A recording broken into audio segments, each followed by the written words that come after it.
Marty Jobson has the story of a hidden tube network inspired by a giant of the industrial age. Isambard Kingdom Brunel's most iconic feats of engineering are still keeping Britain moving. But when he tried the bold move of using a vacuum tube instead of steam to push passengers along, he came unstuck. In 1847, he built what was grandly called an atmospheric railway, with passenger carriages pushed along by the difference in air pressure inside a pneumatic tube below. This is how Brunel's system worked. You had a pipe with a piston inside it. You pump the air out from one end, atmospheric pressure pushes the piston down the pipe and drags the carriages along. But the problem was, the flap here that sealed the pipe up was made of leather. In winter it cracked, and in summer the rats ate it. The whole thing shut after just a year. But this technology found a new home inside large department stores. Small sealed tubes could carry capsules of cash from the shop floor to a trusted cashier in the cash office, preventing pilfering.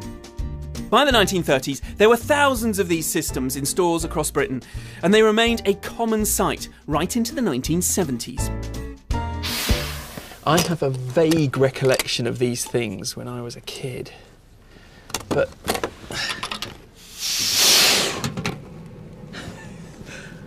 are they any use today? Jackson's, which opened in 1875, is still serving customers today and has one of the last few working examples of these pneumatic tube systems. In this building we have a lot of small apartments and stairs, and while we have a couple of tills on the ground floor, most of the building we use this system. Oh, right, so there's no till here, no. But I could still buy. If I gave you, here, look, if I gave you that £5 note, could you send that off to the till? Oh, indeed, yes. See, you put it in the canister. Right. Oh, let me do it. Can I do it? Oh, you can, yeah. What do I do? Put it in the corner there. Just pop it in the corner? Yeah, pop it in there. Let go. It's gone! Yeah, it's on the way to the cash desk now. The canister carrying the cash whizzes from the shop floor to the cash office upstairs, where the cashier takes the money and sends the receipt and change back along the tube. Oh look, it's back! Look at that! It's a little message.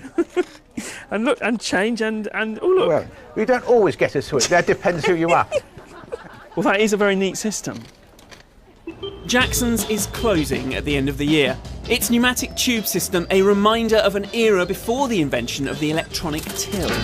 But the till didn't get rid of pneumatic tubes completely. These days, pneumatic tube systems are used in places like hospitals to carry samples around, and in large supermarkets for bulk cash carrying. The point is, they're all around us, we just don't see them anymore. Time for the One Show to change that. Here's one we built earlier. For one day only, we thought we would install one of these extraordinary tube systems into a pub to see what fun we can have. Can I get an orange juice and lemonade and a packet of pork scratchings, please?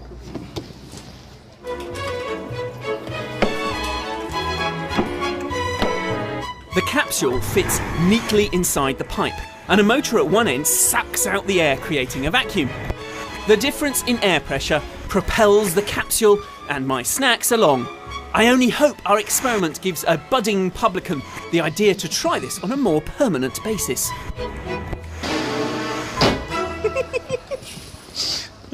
Brilliant. Look at that. Drink straight to the table.